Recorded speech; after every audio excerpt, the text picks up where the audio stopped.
Hello and welcome to the Capability Advisor web assessment tool.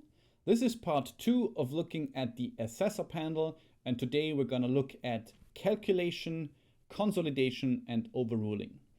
Maybe we will start with the consolidation, since this is a very important part of assessing a project. So maybe as we rated before, we have rated P for BP1 and rated F for BP2.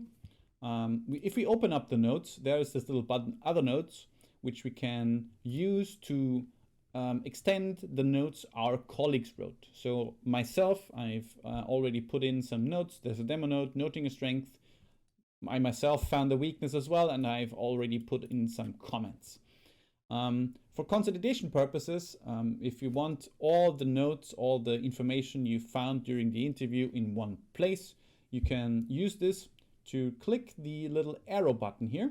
And if you click on it, it will just copy and paste all the notes that your colleagues wrote down, put down to your box. And maybe you can delete one that you already found. And I just keep the demo note, found a weakness. Maybe you didn't find this weakness, so we leave it there. And then we already found that. Maybe it's only a personal note of your colleague and you just delete it. And now everything is saved. You have consolidated all the comments. This only works in terms of comments, of course, or notes. There's a second functionality that does a similar thing. There's in rating, there's a consolidation view, which opens up a little window. This window also refreshes every 30 seconds. So if your colleague inputs a new note, at max 30 seconds later, it will show in here.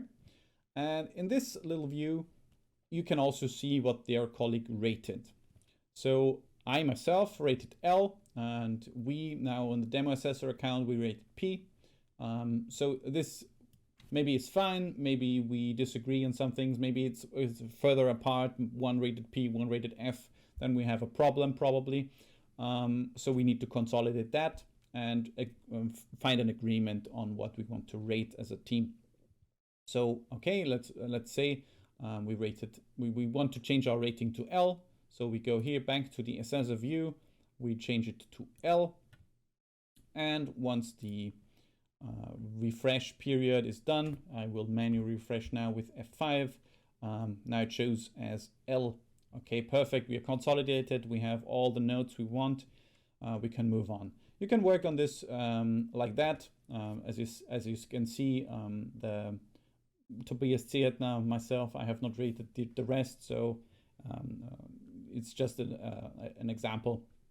Also, if you want, you can hover over the process text, and it shows you the whole one, the whole thing, like this. Okay, you can also disable the auto refresh if it for some reason you don't want it to. Okay, now so we have consolidated. It's time to find the process attributes. This is also under rating. It's called calculation, and it calculates the process attribute. You click on it. It also opens up a window, and it shows, okay, processes, project management. Tobias Zietner, myself, I have rated this L, the whole level. Of course, only one rating with L equates to L. And the demo assessor, we in the tutorial, we have rated L as well. So now, if we look at our our ratings, we noted L here. We have rated F. So maybe if we rate F here as well, we can look at this again, refresh, and now it's F. However, we feel like F as a whole is maybe not deserved. Maybe it's not really. It's a borderline case. So we click overrule, and it makes it a little smaller for you to see. Okay, this is what I can choose. Then we have N through F as a overruled rating. So we put it back to L. We click save. It says, okay, saved. You can end editing. And now we have also rated this process attribute as L. However, there's a little asterisk to note, okay, this is overruled. This is not properly calculated, but overruled by the assessor. And if you export it and so on and so forth, it always will show a little star to note that this is overruled. All right, that's it on consolidating and overruling. Thanks for watching this video and see you in the next one.